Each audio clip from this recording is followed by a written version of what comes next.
sa ikatlong baso, kapansin-pansing pagod na si Miguel.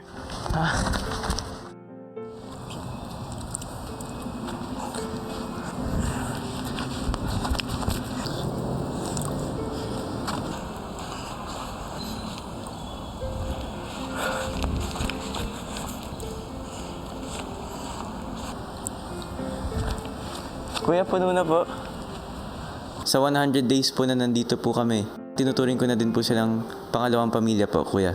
So yung pagturing ko po sa family ko po na gusto ko po maging comfortable sila outside, kuya.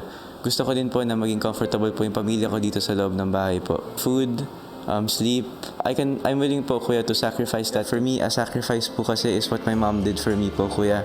Ang dami niyo pong dreams, kuya. But my mom kasi po became a mom po, kuya, when she was 19 po, kuya.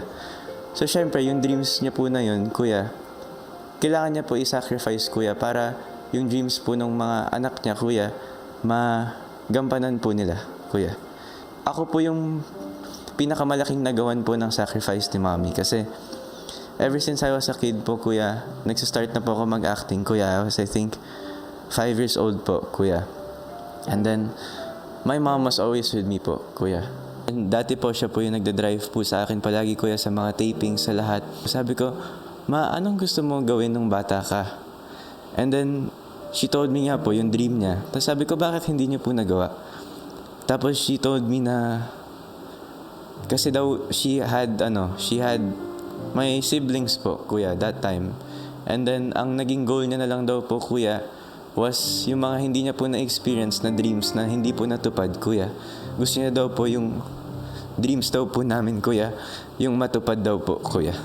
Kaya para sa akin, kuya, that was a big sacrifice po. Kasi ako, I could never imagine giving up my dreams for someone else po, kuya. And then nung kinento niya po sa akin yun, kuya, sabi ko, she's one of the strongest people. Siyempre, I love my mom so much, kuya. I would tell her to go for her dreams, kuya. Ang hirap po mag-give up ng dreams, kuya. Mas masakit po, kuya, na narinig ko sa mom ko na hindi niya po natupad yung mga pangarap po, kuya, para sa amin. Tapos tinatanong ko po sila palagi, do you regret it?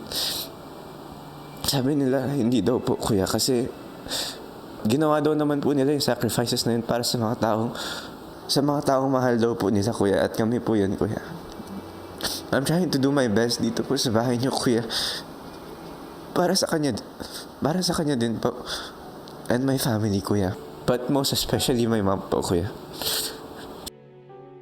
Matapos mapuno ang 2 baso, muling pumunta si Miguel sa confession room. Nagigib po ulit ako, kuya, kasi sabi ko po yung isang baso po, kuya, kulang po sa kanilang 4 po, kuya. Bukod sa pagkain, ano sa palagay mo ang kailangan pa nilang 4 sa pagtira o sa pananatili doon sa Ultimate Eye? Kuya, tubig po, tsaka unan po, tsaka kumot. So, ang kailangan nila ngayon ay pagkain at Unan tsaka kumot po, kuya. ano ang kaya mong isakripisyo para maibigay mo sa kanila. Ang tingin mo ay kailangan pa nila.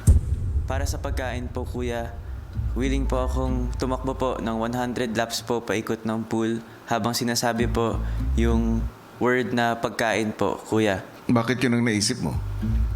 Kuya, naisip ko po yun kasi yung pagkakuha po ng tubig, kuya. Tapos hiningan po talaga ako ng super nun, kuya. Kaya mas nag-isip po ako ng mas mahirap po dun. Tinatanggap ko ang sakripisyo mo. Para Okay sa po, kuya. pagkain, 100 laps per plate.